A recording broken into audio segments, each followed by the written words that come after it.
یہ پہلی بار پاکستان میں جو اوورسیز پاکستانیز ہیں پوری دنیا میں، جو بڑے بزنس مین ہیں، نوٹیبل ہیں، انفلوئنسر ہیں، 30 سال سے 40 سالوں سے باہر ہیں، ممبر پارلیمنٹ الیکٹڈ ہیں، تو ان کا ایک بہت بڑا انفلوئنس ہے اور پاکستان نے ان کو بلایا ہے بلا تفریق کسی سیاسی جماعت کے ایفلیشن، بلکہ as a Pakistanis, overseas Pakistanis, اور پاکستانیز کا کنٹریبیوشن بڑھتا جا رہا ہے۔ اس بار کہہ رہے ہیں 37-38 بلین ڈالر ریمیٹنسز باہر سے انشاءاللہ موصول ہوں گے۔ اس مہینے $4 بلین کے ریکارڈ ریمیٹنسز جو کبھی نہیں ہوئی۔ یہ وہ اوورسیز پاکستانیز ہیں کہ جو ایکسپورٹ سے زیادہ ریمیٹنسز کرتے ہیں، ہم انہیں ایک کپ چائے بھی نہیں پلاتے۔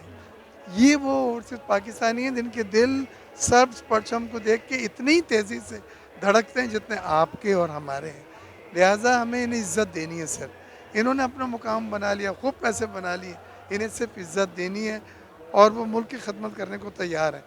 میں ممبر پارلیمنٹ کی حیثیت سے یہاں آیا ہوں اور ان سب زیادہ تر لوگوں سے میں ڈیلیگیشن وغیرہ فیڈریشن آف پاکستان سے لے کے جاتا تھا، ملا ہوں، سب پاکستان کے بارے میں پر امید ہیں، سب ہماری اکنامک ریوائول کی واہ واہ کر رہے ہیں، سب چاہتے ہیں کہ پاکستان کا امیج باہر بہتر ہو۔